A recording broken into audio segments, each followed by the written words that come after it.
यूं तो दुनिया भर में हजारों महल हैं, लेकिन एक महल ऐसा है जिसकी खूबसूरती हर किसी को अपनी ओर आकर्षित करती है। इसी खूबसूरती के चलते इस महल को ताज महल कहकर बुलाया गया। यानी एक ऐसा महल जिसके सिर पर ताज सजा है। मोहब्बत की इबारत बयां करता ये ताज संगमरमर से बनाया गया है। इस इमारत को मुगल सम्राट शाहजहां ने अपनी सबसे प्रिय बेगम मुमताज महल की याद में बनाया था, जो आज दुनिया के 7 अजूबों में शुमार है, जिसे देखने के लिए सालाना 50 से 70 लाख सैलानी देश विदेश से आते हैं। ताजमहल की भव्यता का अंदाजा आप इस बात से लगा सकते हैं कि इस इमारत का निर्माण कार्य सन 1631 में शुरू हुआ और 1653 में जाकर खत्म हुआ। यानी ताजमहल को बनने में पूरे 22 सालों का लंबा वक्त लगा।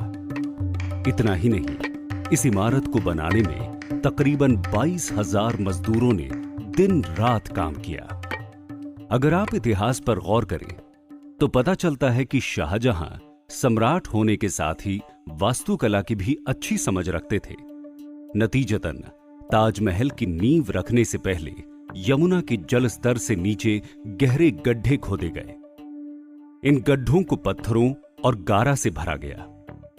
यमुना के जल स्तर तक बने स्तंभों के ऊपर एक उचित फासले पर पत्थर के स्तंभों का निर्माण किया गया, जिन्हें विशाल मेहराबों से आपस में जोड़ा गया। ऐसा करने से एक तो नींव मजबूत हुई, साथ ही यह सुनिश्चित हो पाया कि अगर कभी यमुना में बाढ़ आई तो जल की धारा ताजमहल को बिना नुकसान पहुंचाए स्तंभों के बीच से निकल जाए।